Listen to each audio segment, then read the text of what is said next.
important now that we all stay cool, stay calm, but never forget what's going on and the atrocities that are going on over there, whether you like it or don't like it, and want to see it end, and I hope it ends sooner than later. But it's those voices, and you folks from the area carry on those voices with equity and pride, and we just, we wanted to thank you for all the work that you do as well. So with that, Mr. Chair. Thank you. And so I believe we have Representative Jack Lewis and a representative from Senator Spilka's office, Karen Edelman, is here. So if you folks want to come up together, maybe, would that make sense? And do your thing. Do our thing. Yeah. Thank you so much for this invitation. And let's make sure we get some pictures, too. We're here. It's all good. It's all good. I was with the town manager when we got the notification that Ashland Day had to be canceled because of the weather forecast. And after the pandemic and a couple of years without Ashland Day, definitely we're very much looking forward to it. But I think we all saw the postponed and got really excited. But then when we realized it was postponed until next year, we're going to keep the excitement going. Keep it going. Keep it going. And a big part of that day is being able to celebrate members of the community. And so you get two celebrations, last meeting and this meeting. So it works. It works well. Bernie, I just want to say I got to know you shortly after getting elected. I was invited to my first Eagle Scout Court of Honor. And I think I even said that day, it was my first time in 12 years that I had walked into a room relating to scouting. I had left scouting as a young adult, say never again. Done. Got your email, or got somebody's email from the troop inviting me in my capacity. Of course, I had to say yes. I got a citation. And in the years that followed, you all got me thinking about scouts again. So much so that the last couple Court of Honors, I've shown up in my uniform. My kids have moved on to other things. But for the last 5 years, they've allowed me to be their den leader. Den chief? Den leader. I forget what the patch says. But Bernie, you do so much for the community. But I just want to say, for me, you helped me get me back into scouting. And I try to make all the Eagle Scout Court of Honors. But as Joe said, the things you do for the community are nearly impossible to put into words. So on behalf of myself, the Speaker of the House, all of my colleagues, I have an official citation from the Massachusetts House of Representatives. I'll read it. The Commonwealth of Massachusetts, the House of Representatives, be it hereby known to all that the Massachusetts House of Representatives offers its sincerest congratulations to Bernie Temple in recognition of being named Ashland's 2023 Citizen of the Year. The entire membership extends its very best wishes and expresses the hope for future good fortune and continued success in all endeavors. Signed by myself, the Speaker, and dated September 23rd, which might have been Ashland Day. That date sounds familiar. So again, congratulations. All right. Yeah, why don't we do, We're tag team. We'll do the Senate. So come up here. We'll do the Senate one as well. Thank you. Thank you so much for having us. The Senate President would have loved to have been here. I mean, on a week with so much heavy news, as Clerk Magnani said, we think about how people in the community serve each other, and it lifts everybody up. So it's a huge privilege to be here. And it was a huge privilege to meet you in the hall. I don't have a history with you, but you seem like certainly a shining light in this community. And it's really a huge pleasure to give you this official citation from the Senate, which I will also read. The Commonwealth of Massachusetts State Senate, official citation. Be it known that the Massachusetts Senate hereby extends its congratulations to Bernie Temple in recognition of being named 2023 Ashland City of the Year, Citizen of the Year, for your outstanding commitment and service to your community. And be it further known that the Massachusetts Senate extends its best wishes for continued success, that this citation be duly signed by the President of the Senate, which it is, and attested to and a copy thereof transmitted by the Clerk of the Senate, which it has been. So this is for you. Congratulations. Great, congratulations.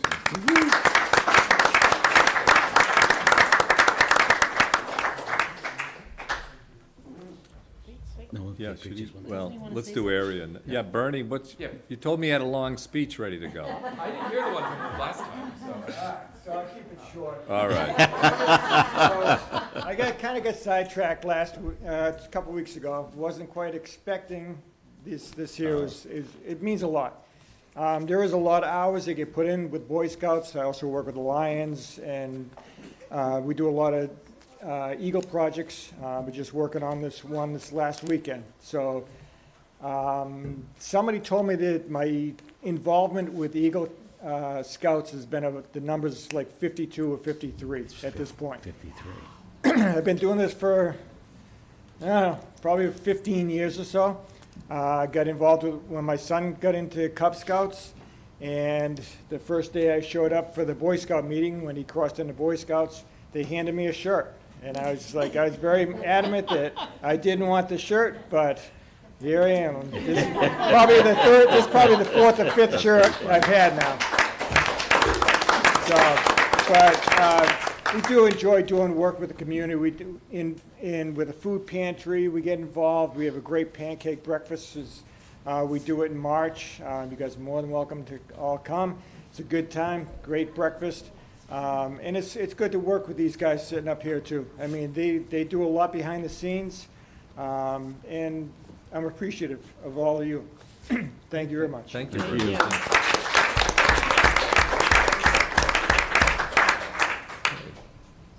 One more citation. Yes. I always forget how much more verbose the Senate ones are. I should add a little flair to this one. No, it's good. No, it's good. Okay, I'll keep it. I'll be as boring as possible. No. So we also have a citation for the area group for everything you've done in Ashland and continue to do as the Grand Field Marshal with one L. I looked at that like 30 times. I'm assuming it's right. Marshal for the Ashland Day event. Is it 2 L's?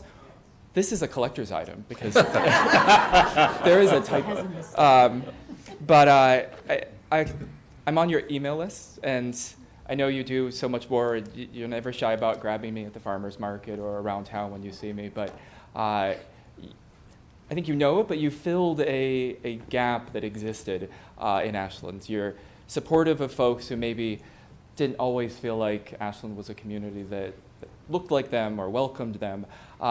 But as somebody who's watched from afar and tried to be supportive in the ways I can, you've resisted the urge to just look inward and be insular. You've engaged the broader conversation or broader community in conversations that sometimes can be messy and uncomfortable. And somebody has to do it, because if you don't, we won't have them. And so grateful to see that you're being celebrated in this way. I just hope you keep it up. I look forward to the next email to learn about the activities you're having and the vital conversations that you're facilitating. Similar verbiage to Bernie's, but so the Massachusetts House of Representatives, be it hereby known to all that the Massachusetts House of Representatives offers its sincerest congratulations to the Ashland Residents for Equality in Action area in recognition of serving as the Grand Field Marshal for Ashland Day 2023. The entire membership extends its very best wishes and expresses the hope for future good fortune and continued success in all endeavors. Signed myself as your state rep, the Speaker of the House, Ron Mariano, and dated on September 23rd, what would have been our flooded out Ashland Day. Yeah, so very good. again, congratulations. Very right. All right. I have both L's, I'm just going to Oh, wait, say. I don't know. I'm gonna, okay. So also from the Senate, Senate's got spell check. the Senate's got me. actually The Jack Commonwealth may of be right. Massachusetts State Senate.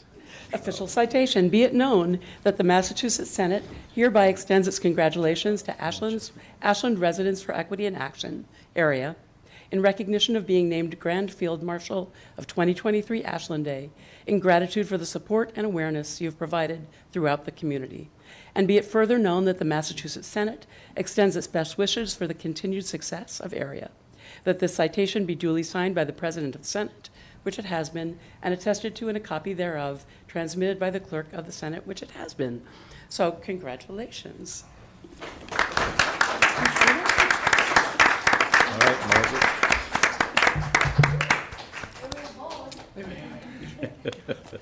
All the area folks. Yeah. Yep. You've got one of these. You guys, yeah, anybody else want to come up? something Yeah, to let's add. have a group shot. There we go. Nice, Yeah. nice, nice, nice. Yeah. But what Yeah, you we'll should- get to you that after should these hold your guys. I think citations. she'll say something. You should hold your citations. And maybe, Margaret, introductions. Are you going to make another speech, or Oh, yes. you have anything you want to say? Should I say that now, before? Yes, why don't you do it now? We'll take some pictures afterwards. Yeah, do that picture, and then we'll, All right. Here's good. yes, Okay. that looks great. Hi, good evening, everyone. Thank you so much for being here today. Area, we're humbled, and we don't take this lightly to be here and receive the Grand Field Marshal Award, and also the recognition from the Senate and the House of Representatives. I would like to read our mission. Area is a group of people of color and their allies working together to ensure that voices are represented in the local, civic organizations, government, and the schools. We also support and promote people of color-run businesses in Metro West area as engines of economic development that benefit our community at large. Through community action, we want to make Ashland a safe and inclusive community for all. And first, I would like to thank God, thank my family for supporting me through this. And I would love to thank the area board. Kara Terrell is not here, but when I told her about what I wanted to do, she was like, I want to do this with you. And this was 3 years ago. We called a few of our friends and everybody in this room, the Ashland community, all local clubs and committees in Ashland, and I feel like our entire community came on board to try and support us. We really didn't have a book on how to do this, but we had the urge, and to make sure that DEI efforts are kind of brought to life in the town of Ashland through the schools. We appreciate the collaborations with the Ashland Police Department. Congratulations, Chief Kara, on your appointment, and we look forward to doing more work with you. Thank you, everyone, for your guidance. We want to thank the Ashland School Department for collaborating with us as well and hearing us and our suggestions and ideas. And we also want to thank Beth is not here, but she's also been a big part in terms of helping the business of people of color, kind of, shine a light on them as well. And I would love to thank the Select Board, Ashland Day Committee, for having us. Town Manager, I guess, Representative Jack said, we meet at the town, the farmers market, and we have some informal conversations. And we really feel like our town has become really inclusive. We feel comfortable, and we have the new generation here, the young generation. We've made sure that they are involved in a lot of activities we do. We usually, bring them along. Ashland is your home, and what a beautiful town to be in, and beautiful spirit. So we're very appreciative, and we don't take this lightly. And the work just continues. So, Great. Well, thank you so much. Did you want Yeah, to say thank you, anything? Margaret. Very nice. All right, and this is, if, Anybody else? Okay, Great. you're good? all right, if you guys, if you're ready, this is the time we usually, do you want to say anything, or? Oh, this is the time we usually take our big group photo, so we'll all come out and take a picture with you, if I'm assuming that's okay with the board. Sure. Yeah, let's go, and we'll all get together and. I think they'll. Kara, yes, Chief, he's here. if you want to join us for the picture, you're welcome. It's been a.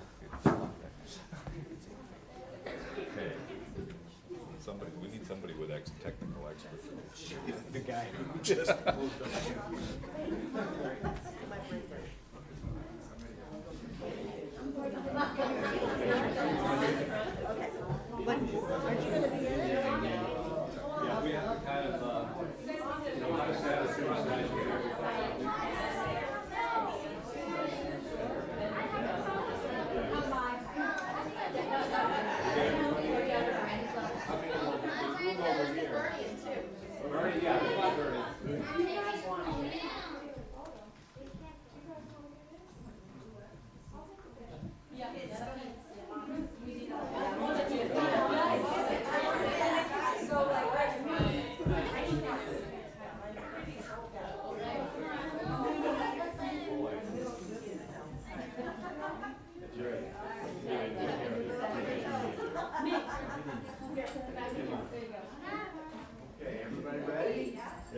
He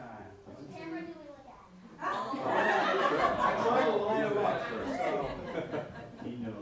1, 2, 3.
I'll sit down before I photobomb. Yeah, right.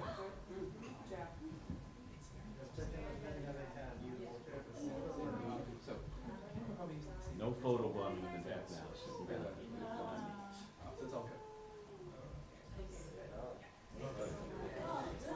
Thank you all. We get to the fun stuff.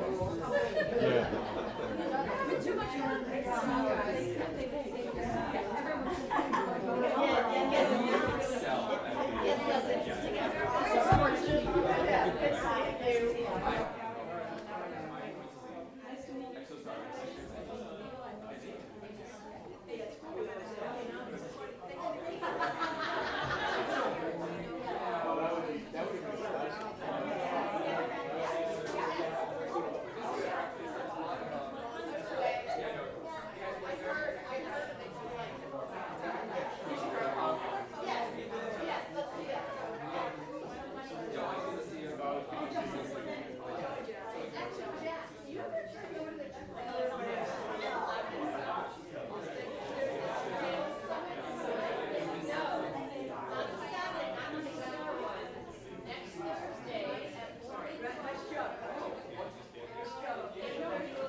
Invite, I'll forward it to you. If you wouldn't mind, that would be Yeah, yeah, there's a lot. that's on my mind. Okay. I feel bad, I'm missing Zoom, so this will make my deal. If I can make it on Thursday. It's Thursday the 26th. I'll forward the email that I just that I got today. Okay, I need to figure out what I did with the sheet that I printed out and hopefully brought. Is the board all back here? I think we're back, sir. Yeah, Hi, thank you. Jill. Always a pleasure.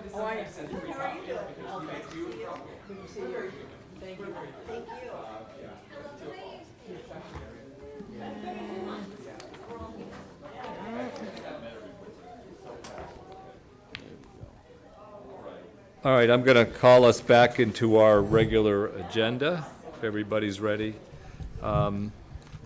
So one thing I asked just to have this put on the agenda to give This is, as we're all aware, and as Joe mentioned earlier about the events in Israel and the Middle East that started last week, we did issue a statement, and I just want to read that statement. And part of the reason I'm doing this is because one of the things is due to the limitations of the open meeting law. This was a statement that I worked on with Michael, and we did consult with Yolanda briefly on it, but we just issued it and our feeling of what should be said, but I also wanted to make sure I gave other board members a chance if they wish to comment or add anything. And so I'll just read the statement that was posted, I think on Facebook, that the town made. We are deeply disturbed and horrified by the recent events in Israel, and our hearts go out to all those who are grieving and those desperately awaiting news of their loved ones. While we recognize the legitimate rights and aspirations of people worldwide, we strongly condemn acts of terrorism, brutality, and inhumanity. They have no place in the goal of a lasting and just peace in the Middle East. And also we issued that, and then Michael, at that time, we also spread the news of a community vigil that was held last week. And the only thing I wanted to just add to that statement, I think in light of subsequent events, that this is my individual thoughts. I would just that hope that people with power, such as the State of Israel and the United States, would use that power with humanity and wisdom when it comes to also the welfare of the Palestinian civilians in Gaza. So I just wanted to add that to that statement. So I just turn it over to the rest of the members if you wish to say anything, or you don't feel like you need to, if there's anything you wish to state, because unfortunately we weren't able to, when we issue these kind of statements, I like to have a group discussion and consensus, but we weren't able to do that. So any other board members wish to say anything or add to that? I'll just say thank you very much for putting that together on our behalf. It's certainly this type of humanitarian crisis is, shatters my soul. There's no other words to use. It's just hard to understand how here we are in this world, in this day and age, and that we still live with such barbaric behaviors and such terrorism, and we have groups here where I just don't understand sometimes how people can do what they do to one another. So thank you very much for putting that together. Thank you. Anybody, Brandy, or? So I would also just say thank you for putting that together on our behalf. I was at the vigil along with Rob and Michael, and I think that felt like something that we had to do as a community, was to come together and grieve together, because that's what that felt like. And I've had conversations with friends of mine who have family and friends in Israel, and people that are now serving in the army and in the military there, and children who are fearing for their lives. And so it's heartbreaking to imagine a world where first of all, there's no easy solution to it. And I think that when we think of the next generation, just breaks my heart. But I do think that what we can do together as a community is support one another through all of this, and understand that people are coming at this from different places, and be understanding and give people a little bit of grace, and just understand that this is a tough time for many people for many different reasons. So that's all. Thank you. Joe?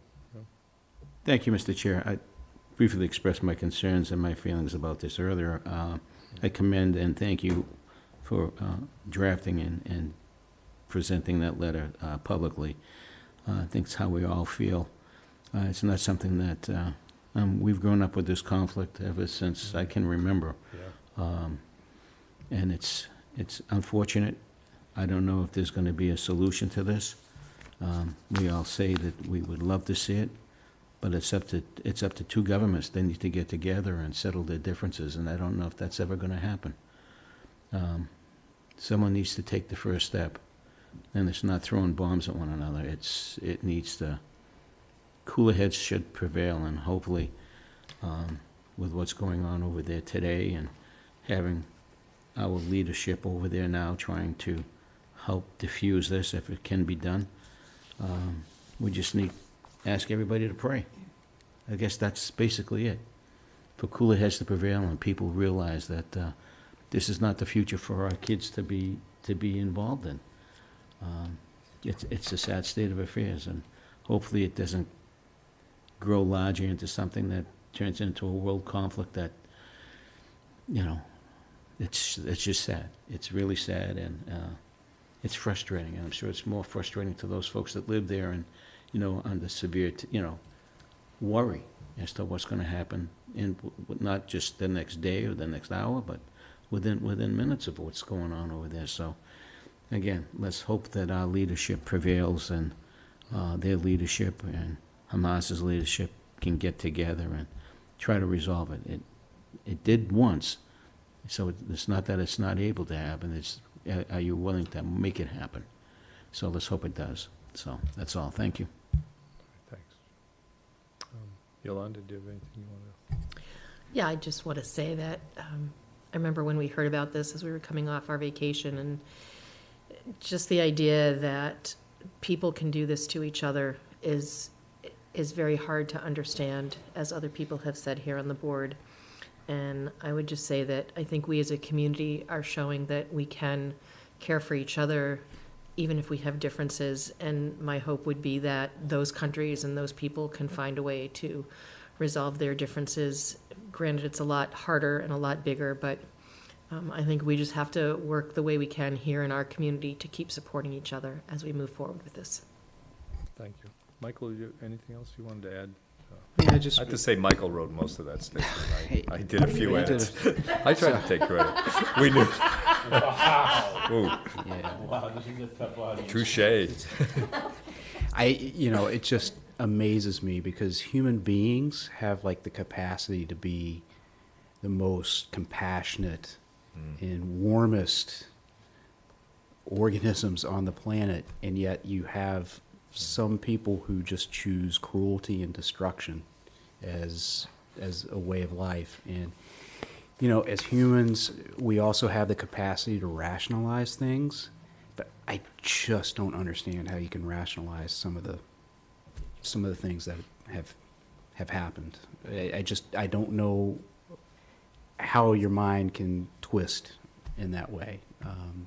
And I think all we can do is model the behavior that we hope others will eventually emulate, and be tolerant of one another and be willing to work out our differences without using violence or resorting to anger, trying to keep cooler heads in these situations. But it's a sad state of affairs for sure.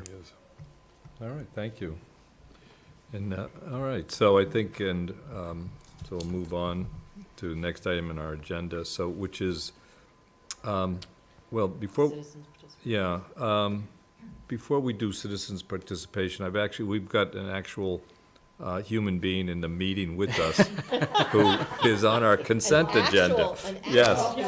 So why don't you come up forward? You're Josh, right? Come on up here and stand up to the podium. I would just add, he's on the consent agenda, right? Right now, he's on the consent agenda. Can we ask to take him out of the consent agenda? And I move that we remove item, hold on,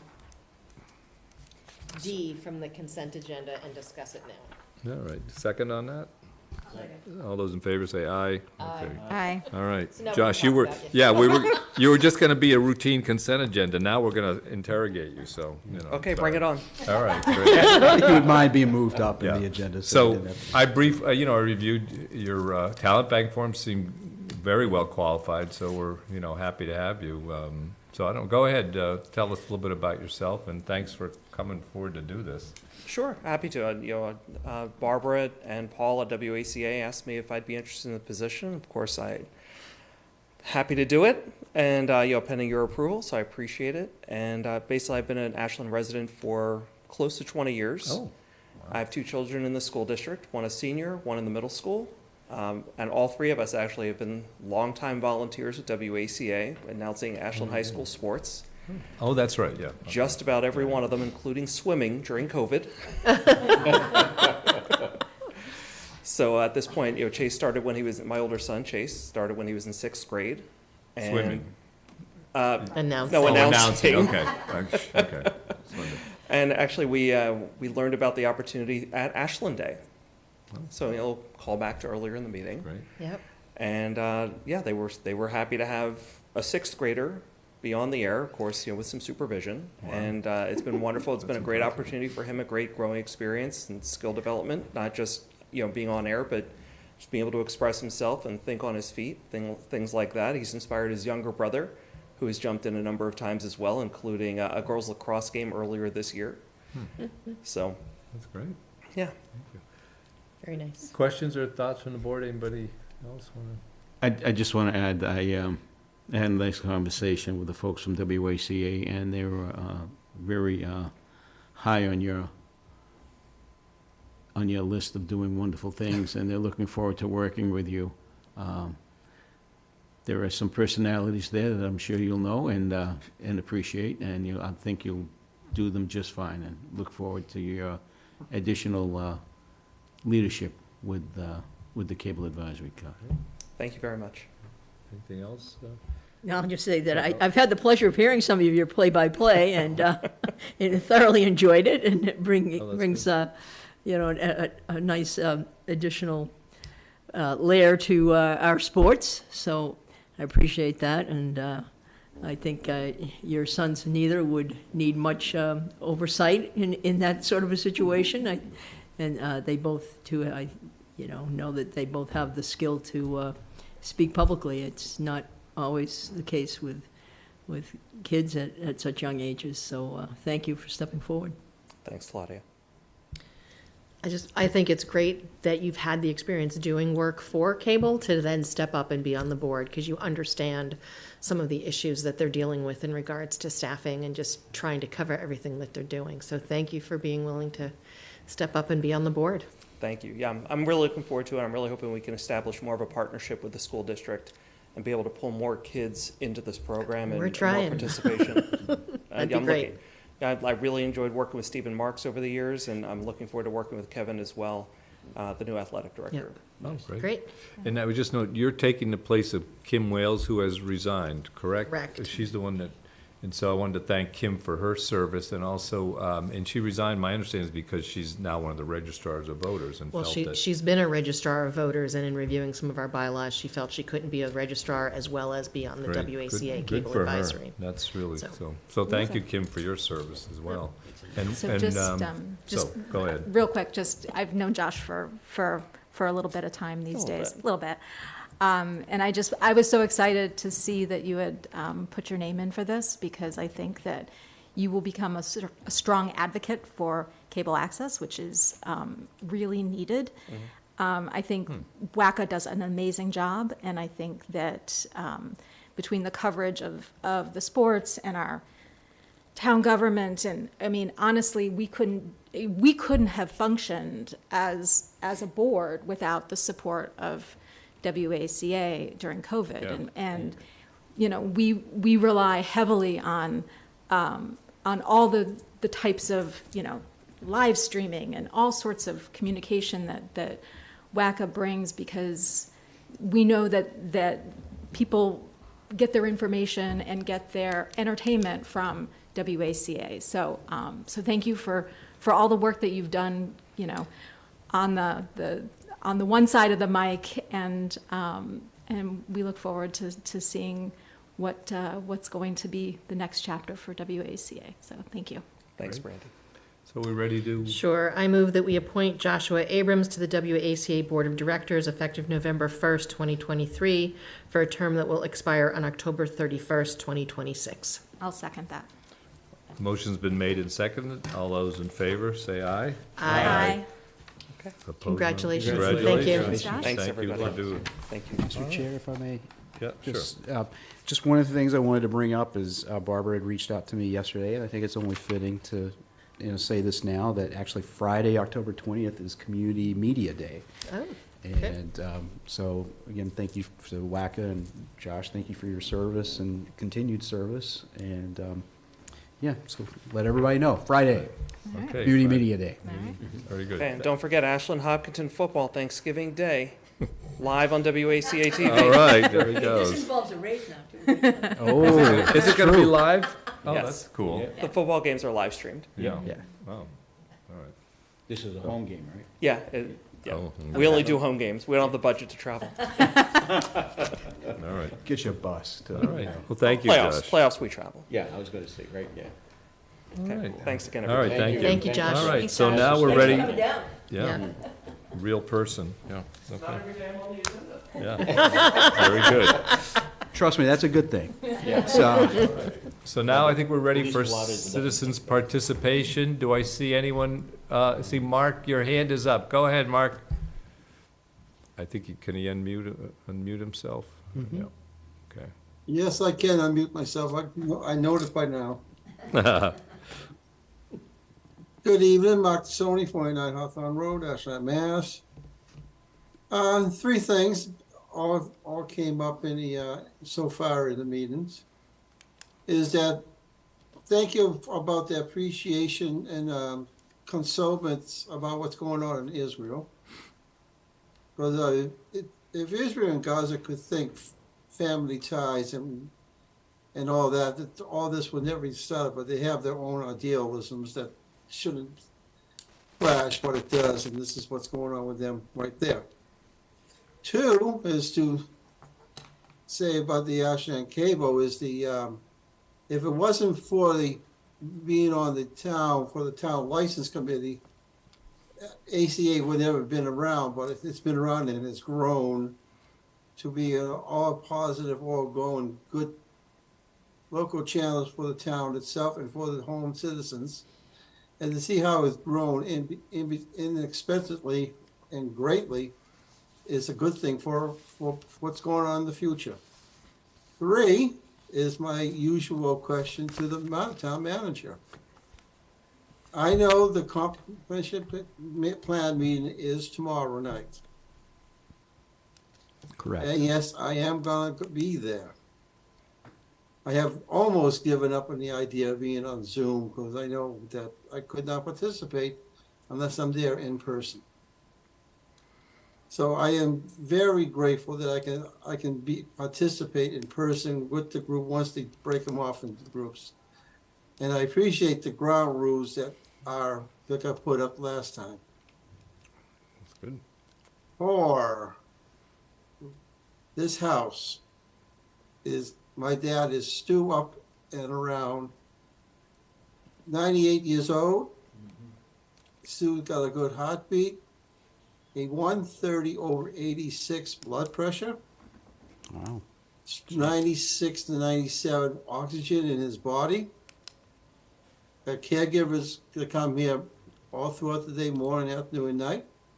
Because I still stay up to about 3 o'clock in the morning to be the night owl.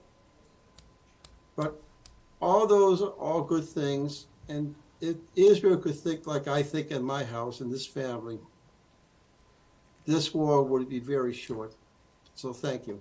All right, thank you, Mark. Thank you, Mark. Thank you, Mark.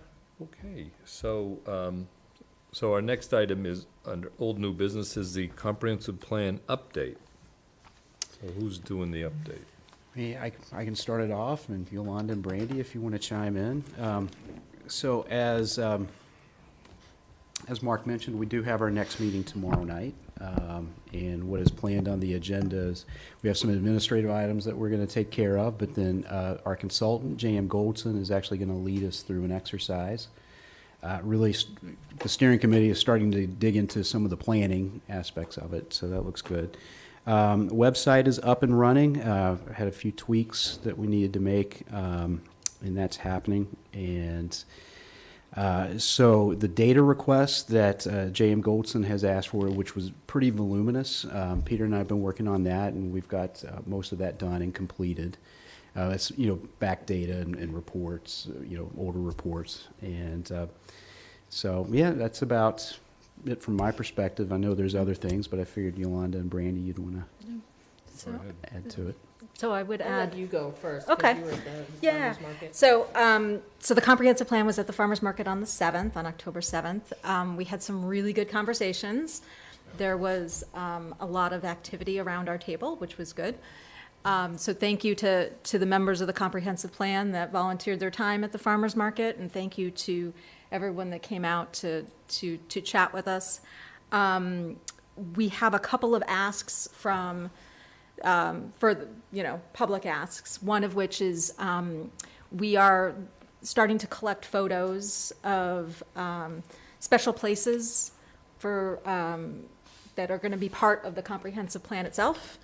And so I don't know if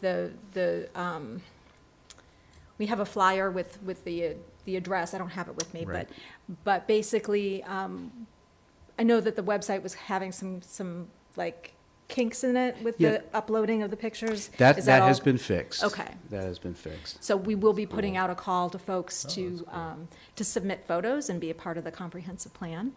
And just in general, like, we're gonna be having I don't know if we're gonna be discussing a date tomorrow night for the December forum, but just to remind folks that we're gonna be having a community visioning forum in December, that we want the public to make sure that they're coming out and being a part of, because that's our first real, So we'll have to think about that, because later we'll talk about the Valentine Forum as well, so let's keep that in mind. so, but A I lot think, of think fun we're, days. the first meeting that I know we kind of talked about it, I think the last time, our first meeting with Goldson was, I thought, really great. I think that they are a group that will really help us pull this together in a really cohesive way, and it will be very representative of Ashland. I think that their skill set is going to be on the community engagement side, and I think we're going to be, as we really dive into this process, I think we're going to come out with a really great result because of it. So, but that's my perspective. I would just add as well that I think it was interesting, the beginning of our last meeting was a little tough of our comprehensive plan, but then when J.M. Goldstein, when they did their introductions and got us all engaged, I feel like it sort of smoothed out some of the concerns that some of our members had. The one thing I'm going to recommend tomorrow at our meeting, and it's been discussed with a couple different people, is we just had a Mendez meeting last night, and it happens at the Mendez cafeteria. And I know one of the concerns trying to move out of the library is there's not many other buildings in town that have the technology to either have projection and the internet and Zoom and things like that. And I think the Mendez cafeteria would be a perfect place for us to have our meetings, and it would allow a lot more public to come and sit and listen and participate than it does at the library, because at our last meeting at the library, we have our table around, and that fills up the space, and then for people to come and sit. So I'm going to make that recommendation tomorrow at our comprehensive plan, that we move from the library, which has been a great location. But as we try to expand public to want to come and listen to our meetings, I think the Mendez cafeteria is going to be a lot better. So I think we should review that tomorrow night, and then if people think that's okay, then we just have to get on the calendar at the Mendez, and Paul Kendall has offered to take a few of us through some of the technology. It's pretty straightforward to plug in and stuff like that, but I think it would be a great thing to do. We were talking about that at the farmer's market. So I think great. that's. So Mendez is good for virtual, like people could be virtual and. Yeah, because you can have so Michael or, someone would have a computer and you plug in, so you'd have your, Wi-Fi to be on Zoom, and you'd still use your owls for some of it, but then you can project onto a pretty large screen, so you could see people, they'd see us through the owls, but then if you're sharing information, there's a lot more real estate to share that, so. That's great. So if that works, there may be other events or forums. There might be that other we- forums that we say, instead of doing them at the community center, because we want to be able to do them virtually, and if the library's a little small, that we look at having them at the Mendez cafeteria. Great thought. So potentially even the Valentine event. So that's all I have to add for comp Thank plan. you. And surveys went out. I got one. Someone apparently said I was an expert on transportation. So I'm going to wonder about their, You're the Upper Charles Trail guy. I was gonna Yeah, say, well, that's it. Bike Okay. transportation. They're looking at me, expert, what do you mean? So that's what they said in the email, I don't know. I'll do my best, so. So there, how many of those went out? I think there were 3, 6, 9, 12, probably 15. So it's broken down by category. Yeah, The great. different elements of the Yeah, comp a plan. big, a long survey, I haven't really looked at it yet, but, so that's good, yeah, great. All right, thank you all. So next, a date to hold the public forum on the Valentine, so that's a good segue into that. Segue, public forum So out. now we're talking about two big public forums, maybe in December, or what's our thinking here? Well, originally we talked about the Valentine forum being in November. I think that we're going to be hard pressed to do that. Seems like it. December might actually be pretty difficult too. And just to give you an update, we talked about it at one of the select board meetings. I talked about it at the historical commission meeting. I had a good conversation with them. They brought up all kinds of things that we didn't necessarily think of. And then I met with a number of our staff to kind of, we got like this big picture thing. Let's start putting some details to it. You don't want to go too far because you want to make sure that you're going in the right direction, but at the same time, there's some simple things that probably need to be answered.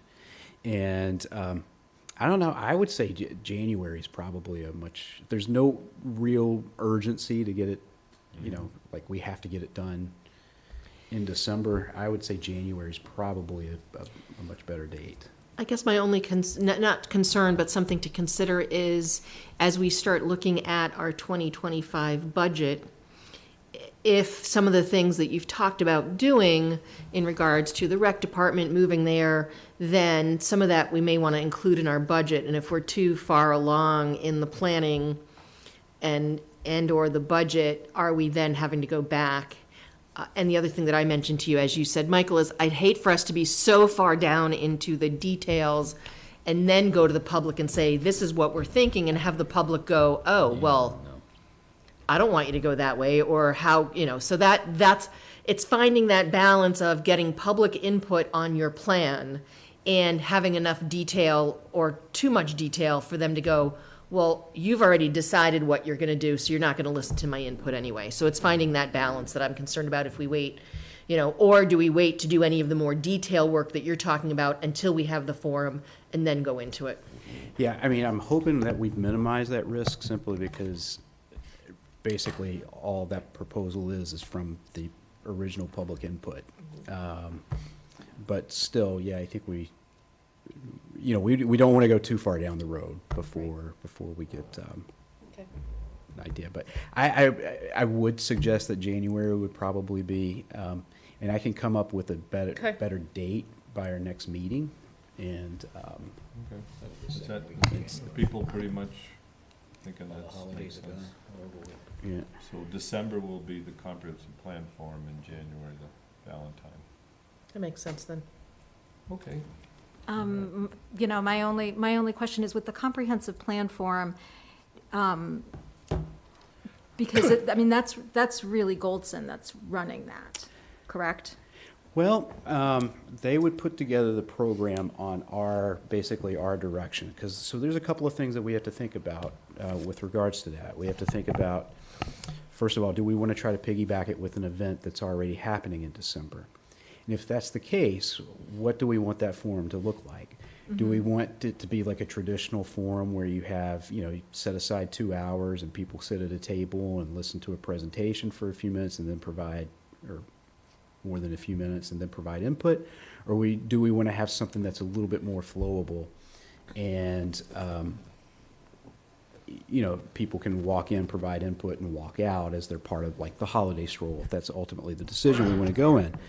But I will say, talking to Goldson, that they can come up with the program, but they want the steering committee to take an active role in facilitating, the discussion, however it plays out. And I would say that, as having been on the comprehensive plan in the past, and you were on the strategic plan one, that people respond better to them, their peers and fellow citizens.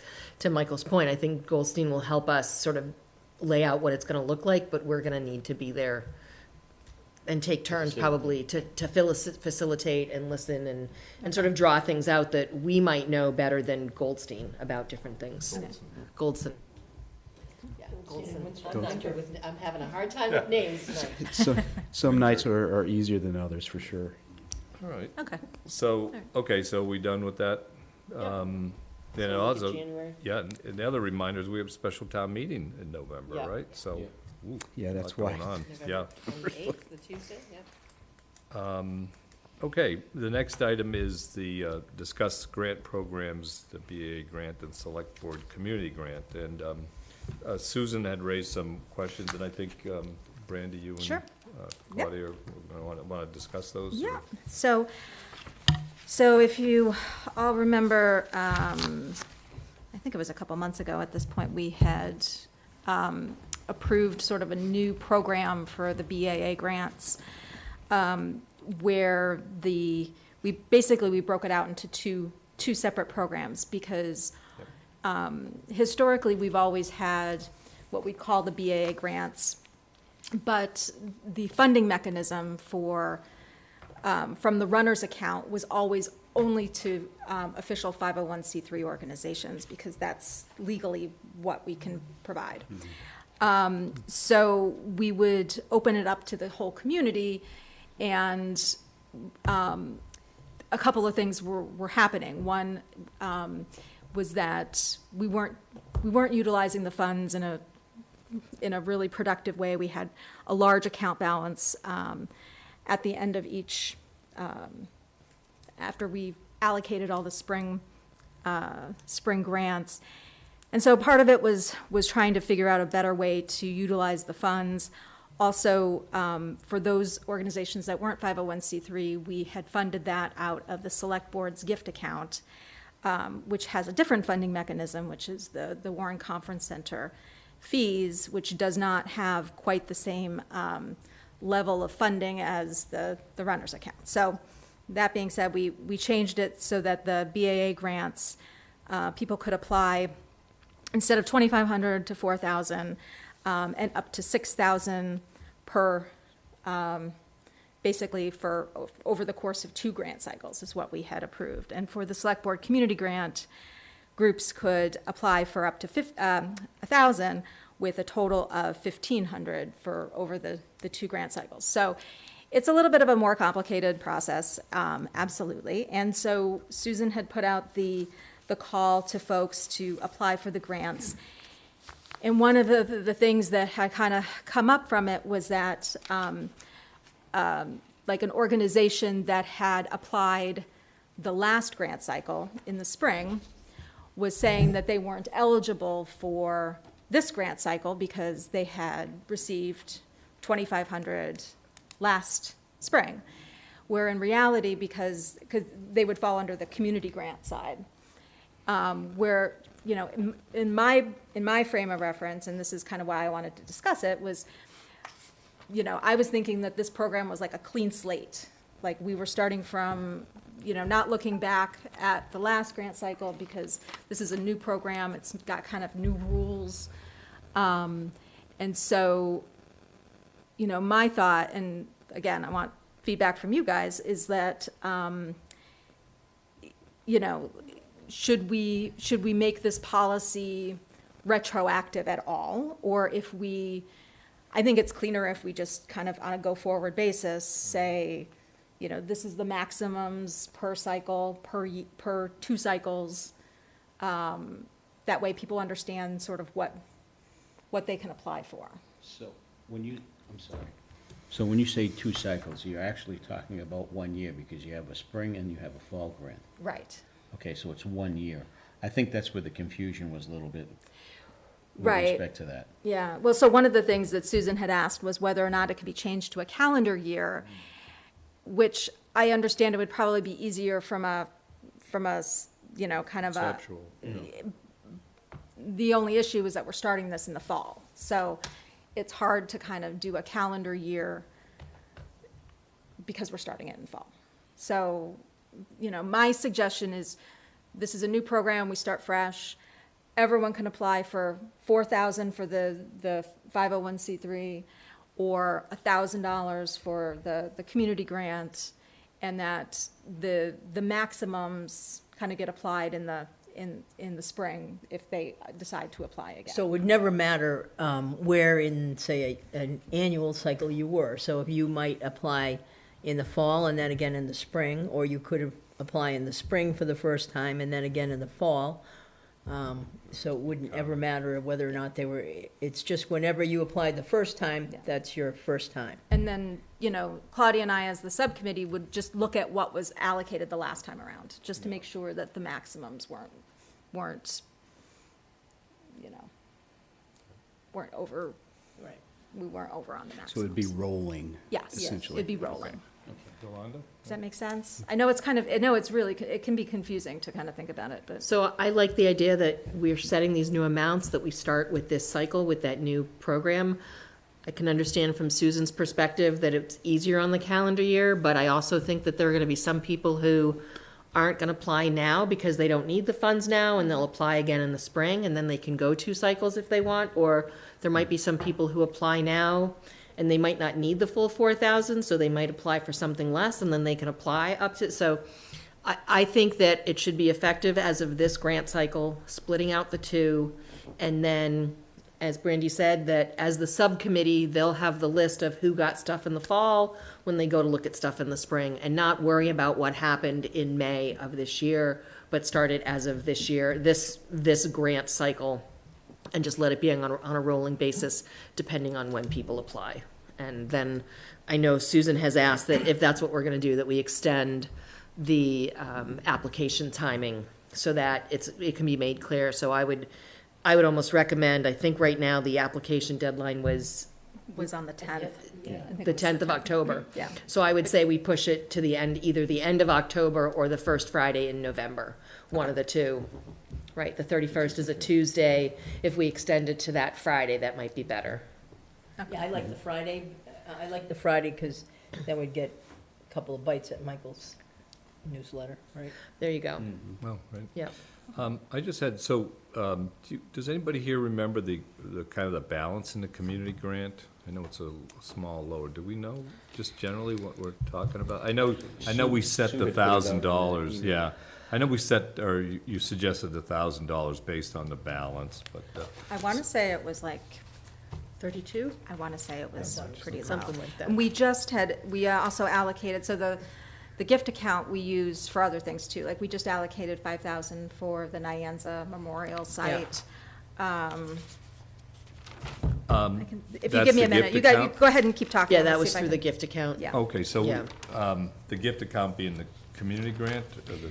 Yes. Yes, oh, okay. Right, so the community grant is Right. associated with organizations that are not nonprofits. okay. Because the BAA wants us to do funding Yes. for nonprofits. So, and that's what I'm talking, so I've had like a couple discussions or a couple incidents recently where people of town committees have come to me, or we've just been discussing need for funds. One was the Cultural Council, and the other was the Town Forest Committee, where they were thinking about funds.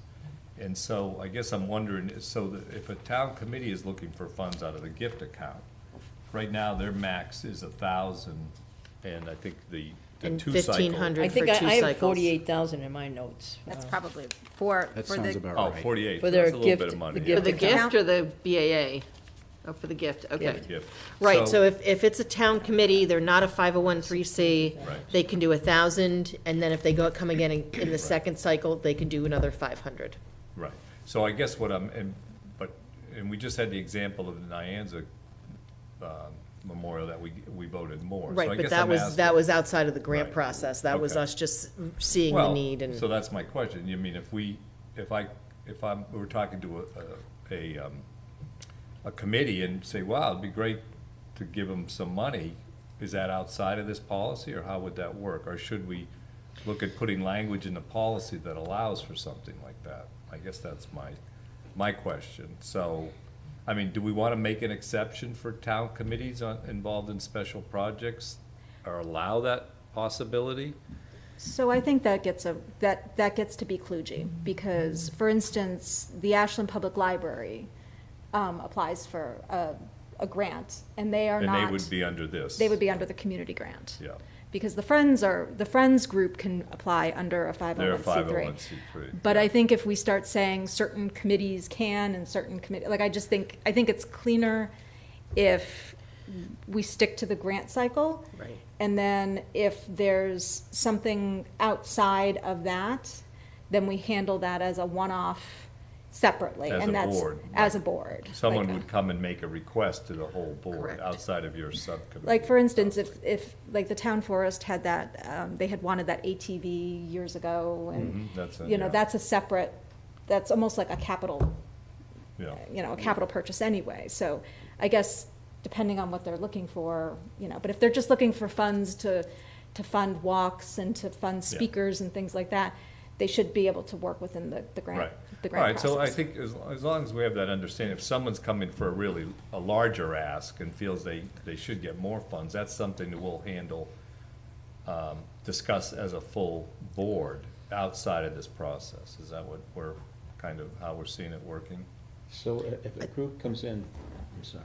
And this would be a town of Ashland government Yeah. group of some sort. That's my definition. That's what I'm, you know. So one of the concerns that I have, and Yolanda, you just said something, and I hope I didn't misunderstand.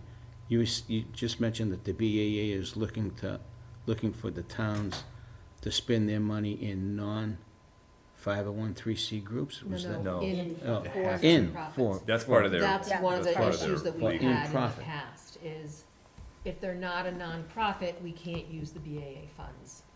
That's why we split it out now.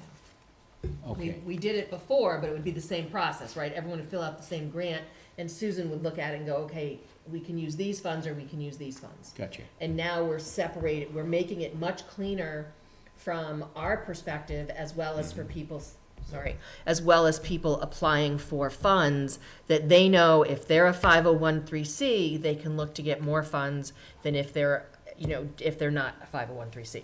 Now, and the one thing I would recommend is we look at, if we're allowing up to $6,000 per group, per cycle, at some point, we may want to look at increasing the amount of money we ask people to raise. Because we're only getting, we have what? We have We $66,000 have 66,000 coming in, so. Oh, you mean the That's- runners? How The much runners, right? At raise? some point, if we Well, let's keep think about it. doing $6,000 per group, depending on what we get, we may run, that's only six part of- groups, yeah, 11 it's groups. So if a interesting, group yeah. comes in November, and I'll just use round figures, he gets $1,000, or requests $1,000, Yep. and the committee allows them the $1,000. Now in 2024, is that a new cycle? Spring, no. We were just saying That that it's that's, gonna well, be a that's, rolling Two cycle. consecutive Two cycles. consecutive. So if someone comes in now and applies for they're not a 501(c), yeah, so they apply for $1,000. If they decide to apply again in the spring, they can only apply for $500. If they don't decide to apply in the spring, then and even if they do apply in the fall, they can go back again for another. okay. Because it's No- the next nobody cycle. can, it would be more than 10 groups, because Yeah. nobody gets $6,000 that cycle. Right, That's- but our $66,000 is what we get for the year. Right, but I'm just saying Right, that so- it Yeah, we'll involves have to more. monitor it. Yeah, we'll monitor the levels, of course. Right, and we had said that if we Yeah. ever get to a point where we're at 50% of the balance, or more than 50% of, the asks are more than 50% of the balance, that Then we we'll would reduce prorate everybody it. by Yeah. the same percentage. Yeah. Right. Okay.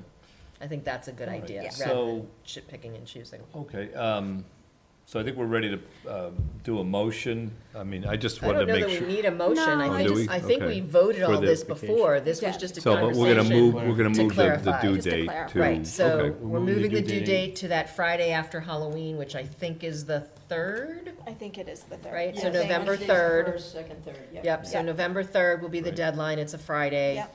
And then we're starting this cycle as the first cycle for Yep. the new process. So if you apply this fall for the full amount as a nonprofit, when you apply in the spring, you can only get another And $2,000. if you applied this past spring, you're You're Clean still slate, fine, clean right, clean slate. Yep. Yeah. And then, so what we'll plan on then is, so if we close out the grant applications on the 3rd, then Claudia and I can meet that following week, and we can plan to have it on the agenda for the November 15th meeting. What meeting did you say? November 15th. We'll have Okay. the full votes on the November 15th. We'll have Okay. the recommendations for the 15th. Grant recs, Perfect. okay. Very good. All right, great. Okay, that brings us to the consent agenda. Motion to approve the consent agenda with item D having been removed. So I have a second by Joe, and so all those in favor of approving the consent agenda, say aye. Aye. Opposed? None? Great. And Mike, did you want to say anything about Brittany Lally, Assistant Recreation Director? Actually, no, because we recently found out because she is actually not going to accept the position. Oh, Sorry to hear that. then we should have pulled her? No, I don't I think so. it's a moot point. Yeah, Okay. It's a moot point. Well, that's too bad. Okay. It's, labor is difficult, and there's good news and bad news. It's tough to keep Yeah. people. Yeah. Probably get a better offer. The only, I just, it's, thanks for Debbie and Moala for re-upping for the Cultural Council. That's great. Any other questions on the consent agenda before we move on? Nope. Okay, so that brings us, I think, to Town Manager's report. Yeah, I think we can be fairly brief here. So yeah, just the fire department had an unbelievable movie night. I don't know if you saw the pictures, but we had about 180 people come to that. Wow. Yeah, they had to move the, more trucks out of the bays. They ran out of cotton that's candy, funny. even after Lynn went and got some more. So congratulations to them. I know they're public. What were the movies? Paw Patrol. Oh, okay.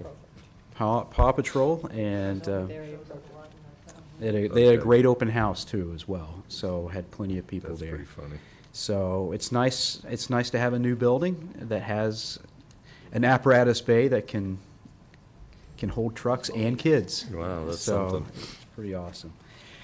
Just an update on the downtown project. They should be moving to finish up the bricks on the medians soon, and from that we'll move towards the punch list on the streetscape work, and simultaneously we're going to go through we're going to start the process of putting the bid documents out for the connections. At some point in the near future, I did find out that Verizon has started pulling their cable. They were kind of the last holdout. So, and then again, once that's done, then it's taking the poles down. So it's really getting there. It's pretty exciting. Update on it. We're still thinking spring is kind of the sort of target for that? Spring. Yep, okay. So also on the budget, I took a look at our budget. We seem to be, we're in good shape. The only one I'm a little bit concerned about, not necessarily yet, but I'm just going to keep an eye on really closely, is the legal budget, especially if we starting, doing some of the actions that we've talked about that's accordingly got some expense associated with it if it's not covered through Maya. And then also we got notification of our free cash approval. Oh, yeah, I saw that, yeah. Are you all on that? I got it. on Did the everyone list? else get You it? might get it as the chair. Oh, I might have, and I kind of thought, we should talk about this, and I forgot about it. But that Okay. was quite, do you want to? Yeah, so our free cash certification. Yes, not free, not cash. Is 1.7 million. That's something. So about $500,000 less than last year, which is fine. That's actually fine. And then also retained earnings in our water enterprise fund. It's about 1.5 million, and for our sewer enterprise fund, it's about 1.45 million. Our solid waste enterprise fund, it's 293,000, and finally for our athletic fields, excuse me, not finally, but for our athletic fields, 175,000. $213,000 for the Cable Access Enterprise Fund, and now finally, $213,000 for our Stormwater Enterprise Fund. That's great. So, healthy numbers, nothing to be alarmed. Yeah. Nothing to be alarmed at. No, And that's great. So just so you know, the free cash will divide it accordingly, according to our policies. So we will be putting more money this time in the Special Education Stabilization Fund, which we've only done one time before. The good news is that we took $250,000 out. We're only going to have to put $200,000 in because the interest it had generated puts us up above the cap. So, good news there. That's great. And were all those numbers in the letter that we received? Mhm. Okay, so we could forward it to these guys, right, to be helpful. Yeah, absolutely. So I'll remember if so it came a couple of weeks ago, and I said, wow, this is great news. Then I went on to other things, but, so, should have remembered that. So, well, That's that's good. what I'm here for, Rob. Yeah. Except my memory is sometimes questionable. And then finally, I provided for you tonight just a hard copy of an update on the priority projects that we decided on during the select board retreat. One department head wasn't able to update it Do in you have time. any more of those? Do I? Oh, there we go. Does everybody else have? Okay. But I think it's pretty self-explanatory, just, some notable things. Upper Charles Trail, we have completed an analysis of the town-owned properties and some restrictions that we have there. The Valentine property, we did talk about the forum, but we didn't talk about the barn. That's almost done. Should be done by the end of the month. And it's looking really good. Oh, that's nice. It's looking sharp. So we'll change that public forum to January. Yes, I'm going to come back to you at the next meeting with a more specific date. I did get an update on the MBTA station. Oh, yeah, I was wondering about that. So I didn't get an update on an anticipated opening day, but I did get an update on the work that's been done. So on the outbound side, all the concrete has been chipped out and removed. All the sandblasting had been completed.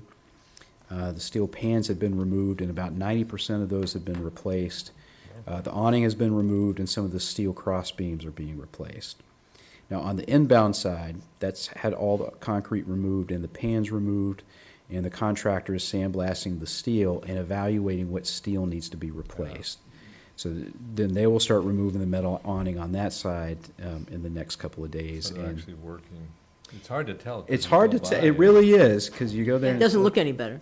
So It's gonna look worse before it gets better. Doesn't look any worse either, Yeah. at least from So, afar. Michael, I had a question, because I wound up driving down into the parking lot Yeah, the they other left it day. open the other And day. it was available. So are people allowed to park there, No, or I think not that was- yet? I think it's that was. still I not. think that was You by just snuck mistake. in, yeah. Okay. Yeah. I did the Okay. same thing. I went by, oh, that's open. Let's go check it out. It's hard to see anything, though.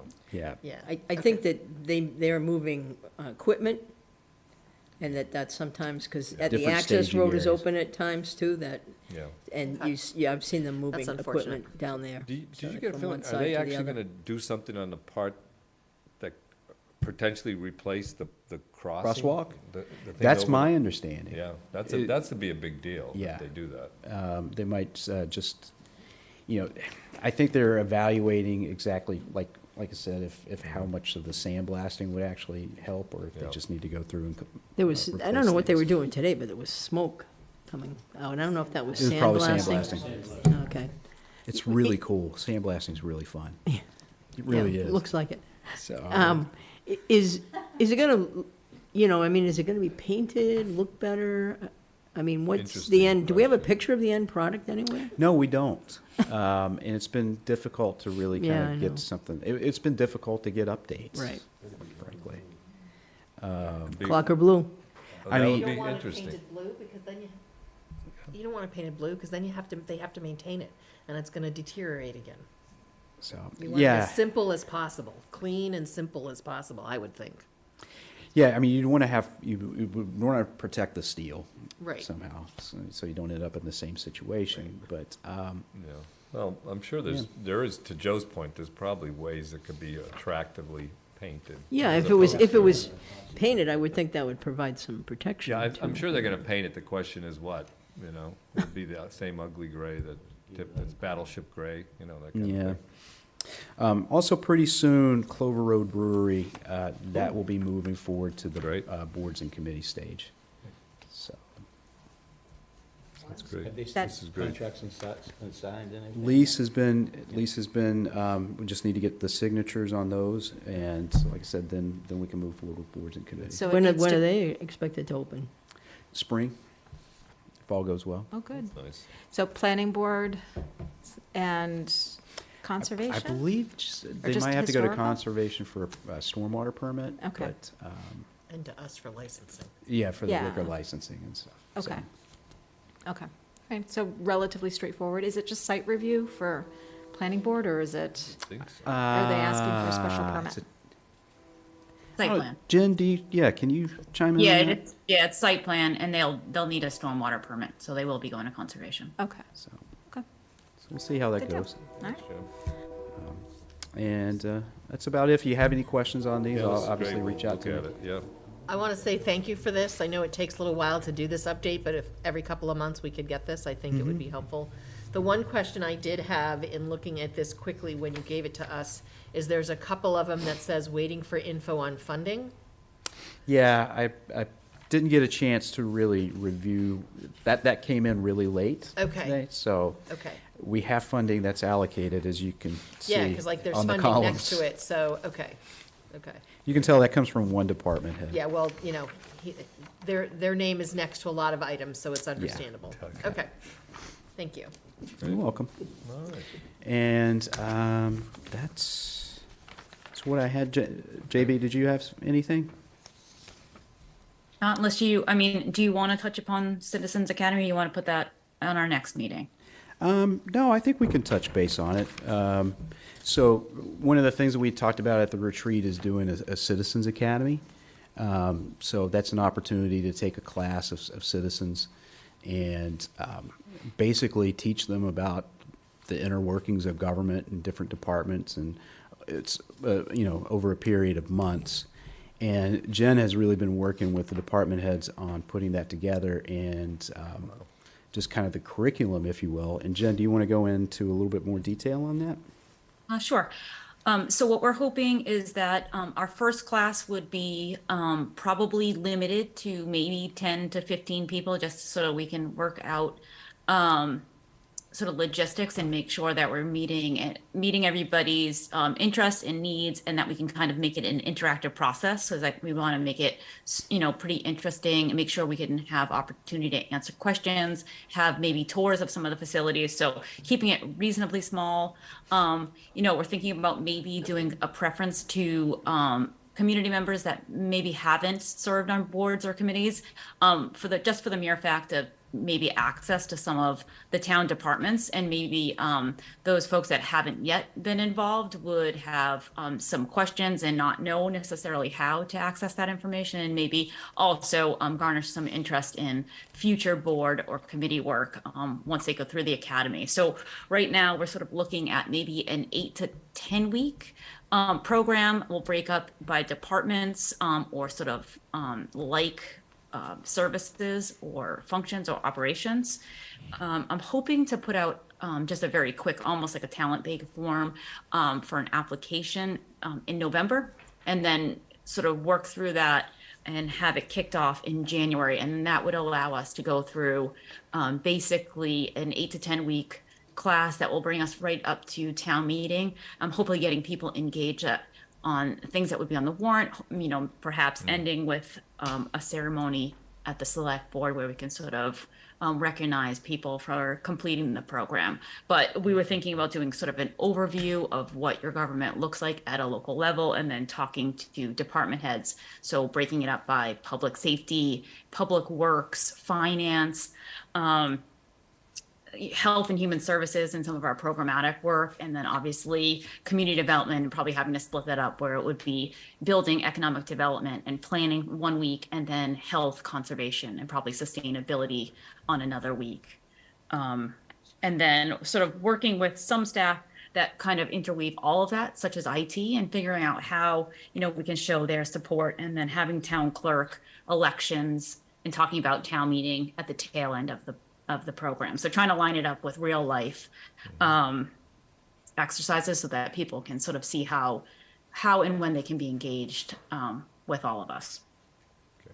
Question? Just a question/comment. So would that also include maybe a session or somehow tied into maybe the town clerks about running for office, what offices there are, what that means, and Yeah, well, I think potential, have a select board member that is there or someone elected, finance, not finance, they're not elected, but sort of talking about the elected boards and what they mean kind of thing? Yeah, one of the things we'll cover is like our government structure and what that looks like, go through the open town meeting process, cover the elected boards, the appointed boards and stuff, for sure.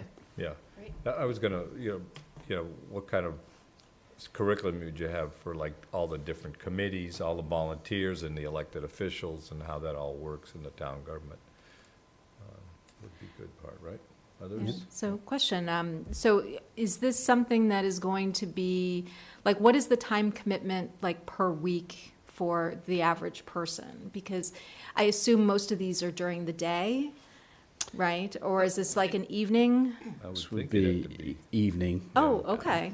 Yeah. Yeah, so good question. I mean, Brandy, we've been trying to figure out I think you started to do some of the sort of thought process around, how do you boil down zoning, down to a manageable amount of information and keep people engaged. So what we were sort of thinking is that if we have small groups, like departments doing presentations, that we'd be able to do it on a Wednesday evening, alternating Wednesday evenings. I think in Michael's newsletter, we had put out one of the questions about, what kind of time commitment could you see yourself committing to. And so, twice a month seemed doable, and that way there's some momentum. So Wednesday evenings, maybe for an hour and a half to 2 hours, and that would be their commitment twice a month. And obviously different staff would be presenting, so their commitment would be a little bit different. Would this be hybrid or in person or? In person. In person. So no, not a hybrid option. Correct. Why not? Like, what you're thinking there? I think some things, well, first of all, we're going to be on location in a number of places. So, when we're doing the public safety module, it'll probably be held at the public safety building. DPW would probably hold it at like maybe the water treatment plant. Just having that type of technology carry around with you would be difficult. Well, there might be some, like, you could on Zoom, you could record things, so you'd have people's presentation available for other people to look at. Well, like I think about, like from my experience with Leadership Metro West, the value was going to different locations and kind of understanding what people do in those spaces. So, rather than just like a PowerPoint presentation, I think people need to kind of really understand what, in order to get engaged. I think people need. I think it's a great idea. I think it's. I would piggyback up on that. In that, in person, you get cohesiveness with your group. Whereas if some are via virtual, and all that was great during COVID. And I know some people still have health concerns. But I think especially for the first one, in person, if it's a twice a month commitment, and I love the idea that it would be for people who aren't already on committees or boards or have been on committees or boards, that we really try to get new people engaged. So when that goes out, let's publicize the heck out of it. And I would make sure we reach out to the schools and ask them that whatever flyer we have, we can ask them to send it through their school emails, put the flyer out there as well. The only issue with the school flyers, I don't know how much is that they no longer go out in the emails. There's like There's a central connection. Yeah. It's really not. I would, as a parent, I've gone on it once, and it was only to see if the comprehensive plan flyer was there's not even a list of what's in there. No. It is basically a folder, not and it has all these different informational But flyers. it's, how else would we get it? I mean, unless we do an email to people on a list, There's an email. right? I mean, there's gotta be. Well, maybe if Michael wrote a little blurb and sent it to Jim or to the principals, Right, maybe. and ask them to do it. and ask them to something different. Yeah, with a link to, I would also say if we can get it into the next edition of Town Pages, I don't know. Yeah. You know, like, Yeah, because unfortunately, that's. people It- really. Yeah, ask. it is part of, we're doing Ashland Access that will be coming out in the beginning of November. Okay. And so there's a little blurb on that, and then we'll build out a website that just has sort of information there. We've been trying to ask questions in the poll for Michael's newsletter in terms of,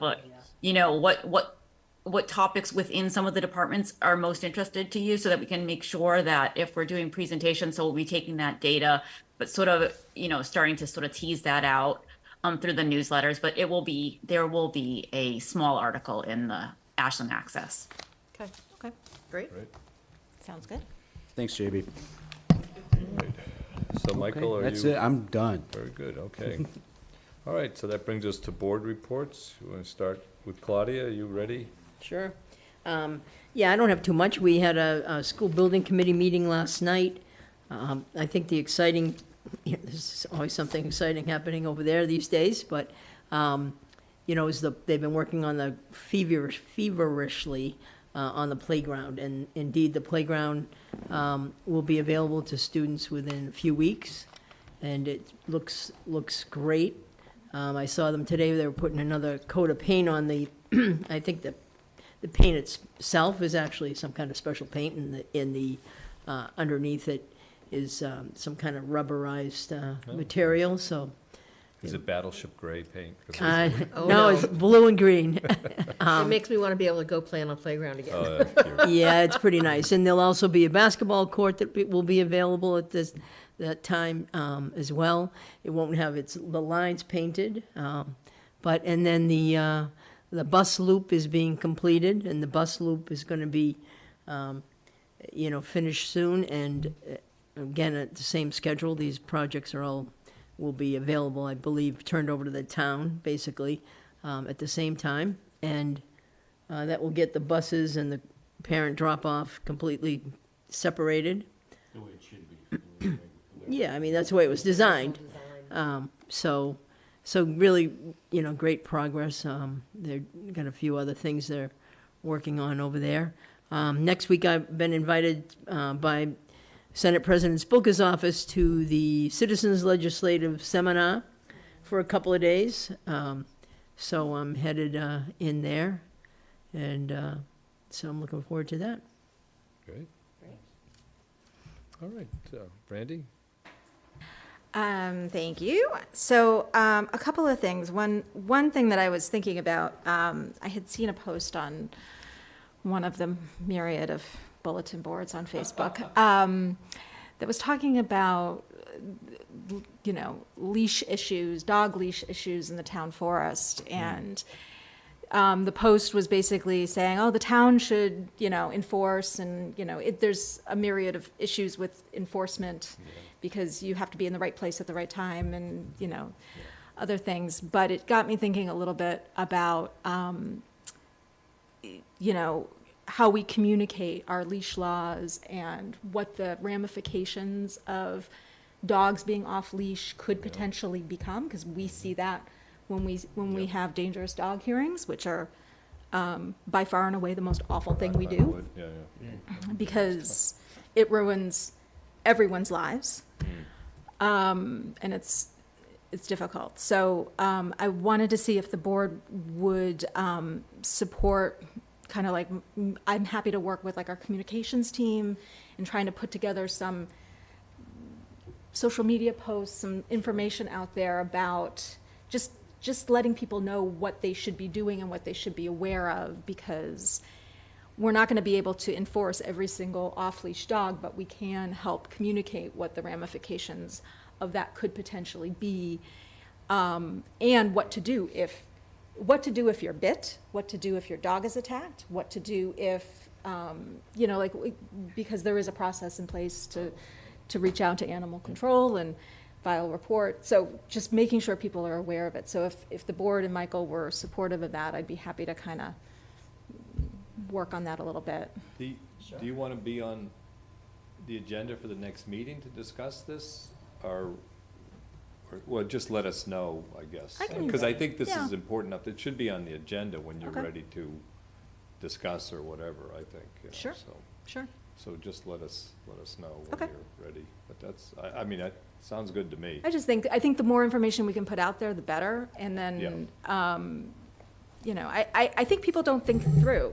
I don't think people understand the ramifications if, you know, people are like, oh, my dog's well behaved. I'm like, well, my dog's a sweetheart, but you know, just once. So, you know, and I would never let her off leash because she's a maniac, but she, I think it's a great idea, because I saw that post too, and of course, people are like, well, if it's the state park, you gotta reach out to DCR.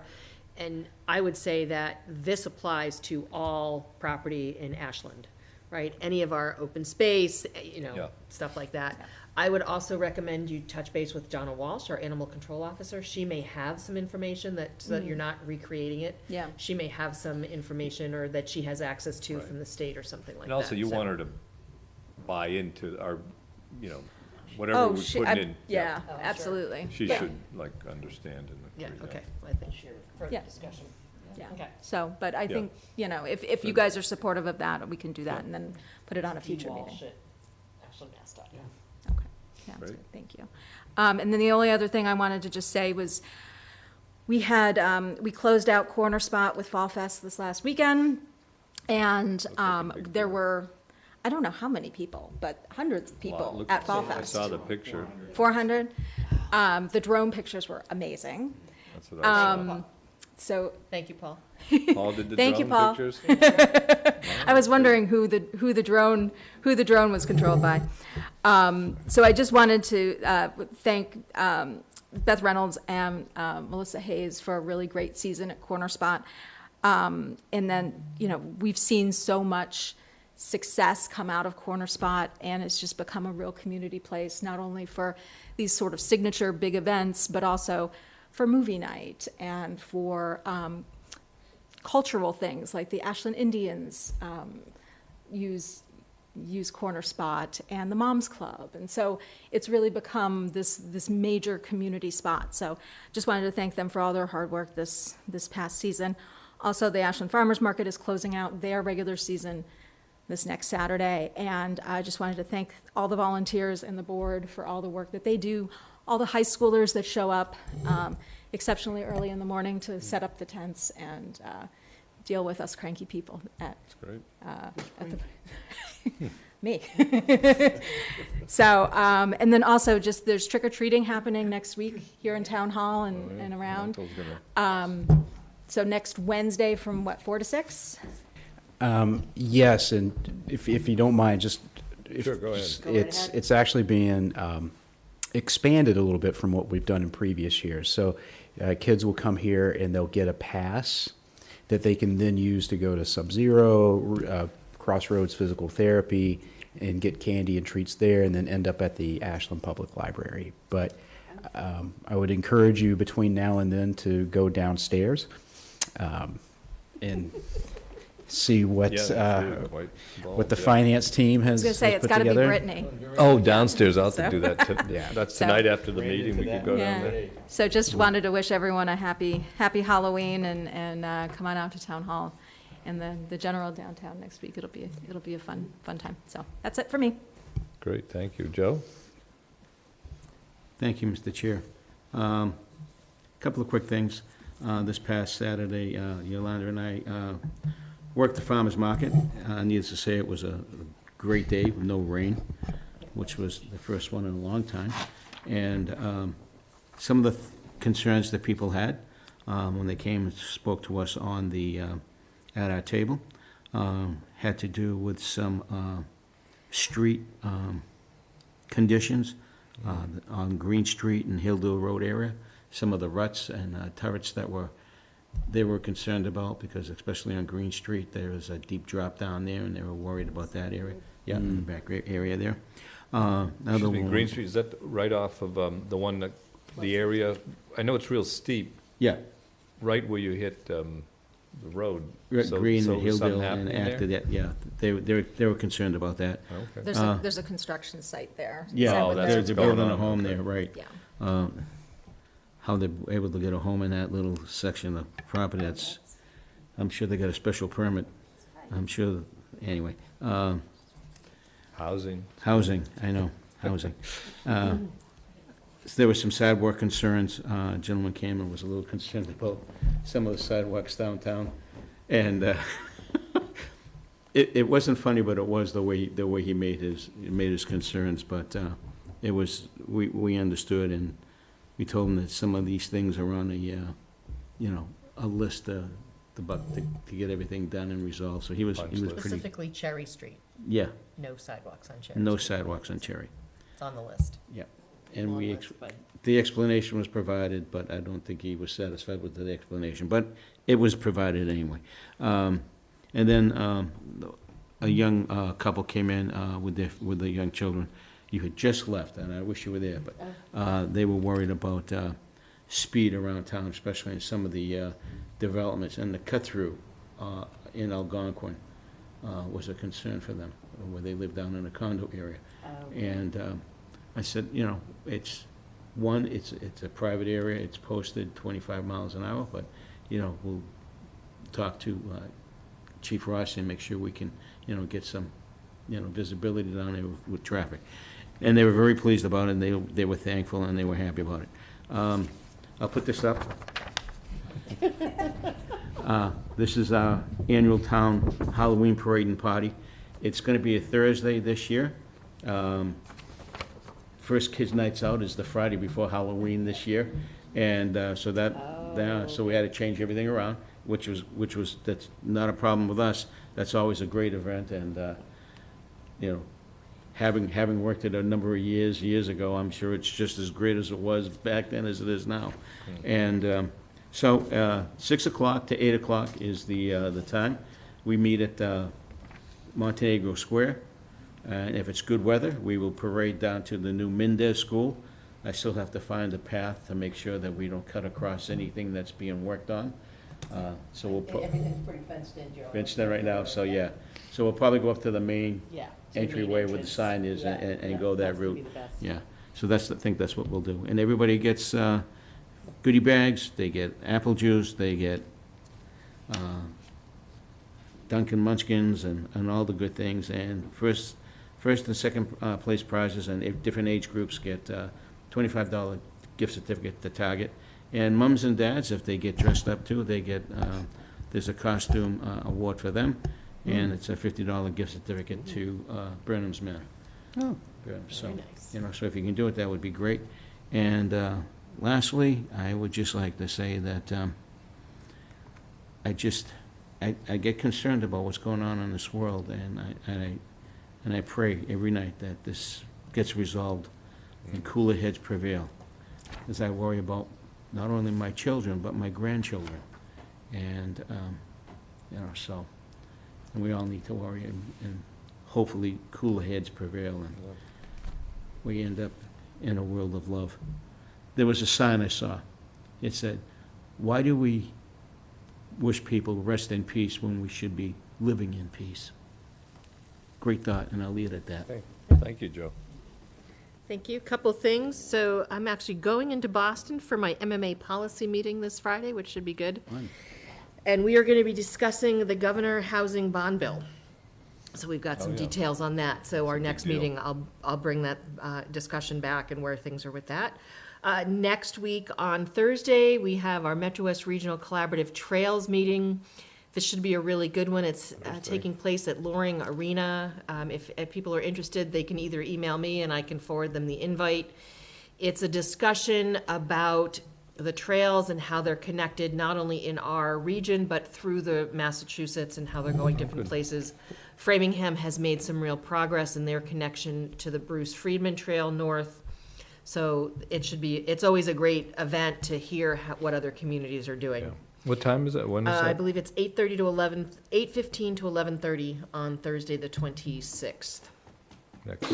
So if, I'll forward my invite if And you that's, want. and that, okay, thanks. And Yeah. that's an in-person? It's at an Loring, in-person, yeah. yeah, because what they do is they have a discussion, and then if you have the time, they're gonna take people on a walk of the new part of the trail in Framingham. Okay, sounds interesting. And then the last thing is, I'm on the board of both the Hopkinton Center for the Arts and the Metro West YMCA, and they have partnered for an Halloween event called The Haunt.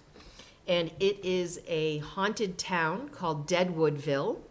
It is taking place at the ropes course at the outdoor YMCA. And it's not super scary. It's a performance per se, as well as some scary things, but nothing too scary.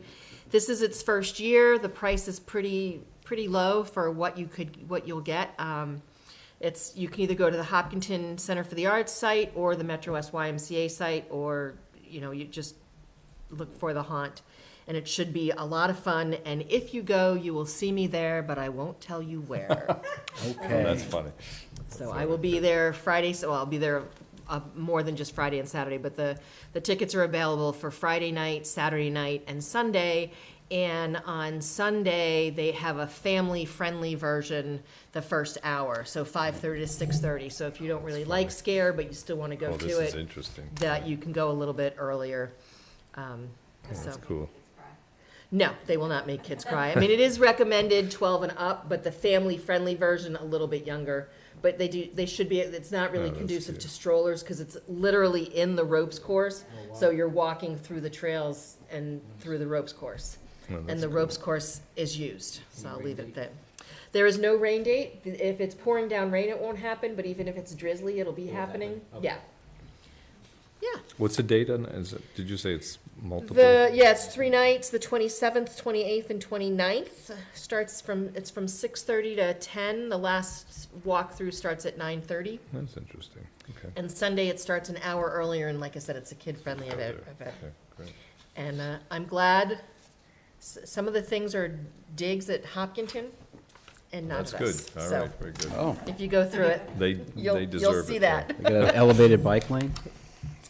So, Oh, is that? The dangerous streets. I was actually told that because of the new configuration in downtown Hopkinton, their emergency vehicles cannot get through oh, because of not yet. So anyway, That's wild. yeah. I made the mistake of driving up 85 to Hopkins Center today, and the traffic is backed up all the way down the hill there. They got it worse than us. They're still doing a lot of we're gonna get construction. ours done before theirs. Yeah. Well, that's great. I'm not gonna. But I'm just generally, after that Legacy Farms, their traffic's tough. Yeah. Yeah.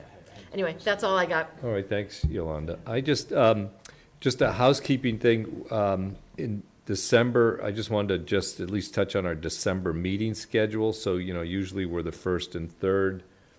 Traditionally, we consider not meeting twice in December. So right now, we're scheduled for December 6th.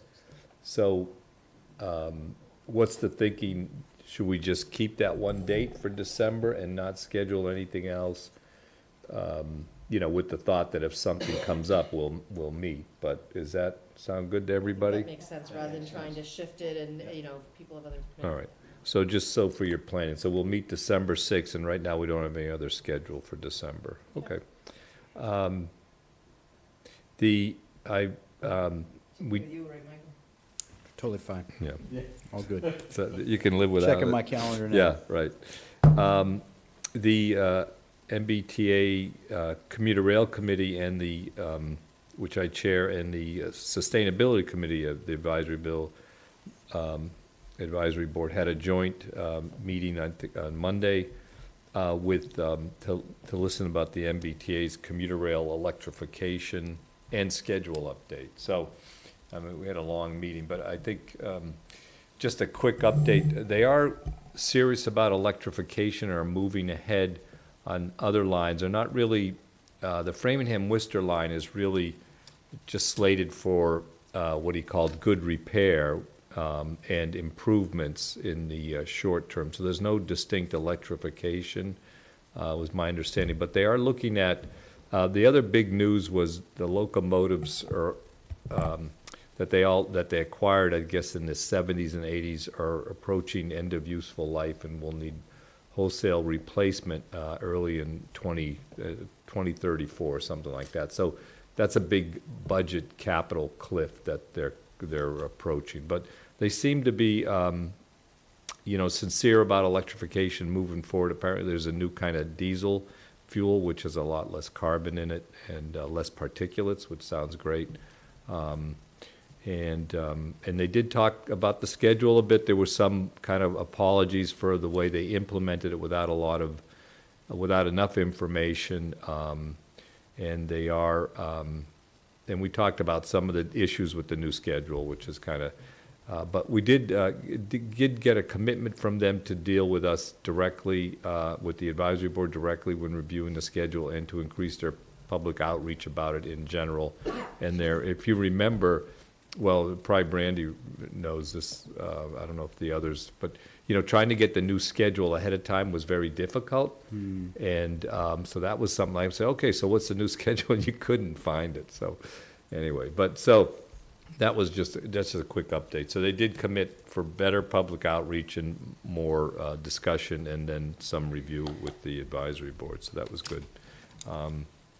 The other thing is, the Upper Charles Trail implementation team is meeting tomorrow with the town manager, or Michael's part of that, of course, and I think, who else is Peter, Alvaro, and Jen. Great, they got the all-star crew. So we're moving ahead on that, so I'll give an update next meeting. We all got the notice about the Diwali event, so KG is very good about inviting and telling us about things, so that's November 5th, so for us to think about. I did want to do a shout out to Carl Hackinson and Greg Wands for their Warren Woods event. I was not able to attend, but I heard it was very nice, and it was great for them to do that. So, and the other thing was the Ashland Public Library is having an event tonight that we couldn't go to, but they're a great crew, and hopefully they're having a good event. Well, they also had their online auction. Oh, did they? Yeah, for romance books and things like that. How'd it work out? I don't know. I bid on a couple That's things. I'm interesting. gonna have to see if I. Oh, got did them. you?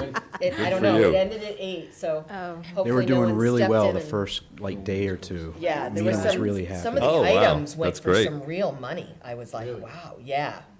Well, that's And something. speaking of events, there's the Town Forest Conference, I think Saturday, right? Yeah, is anybody, Yep.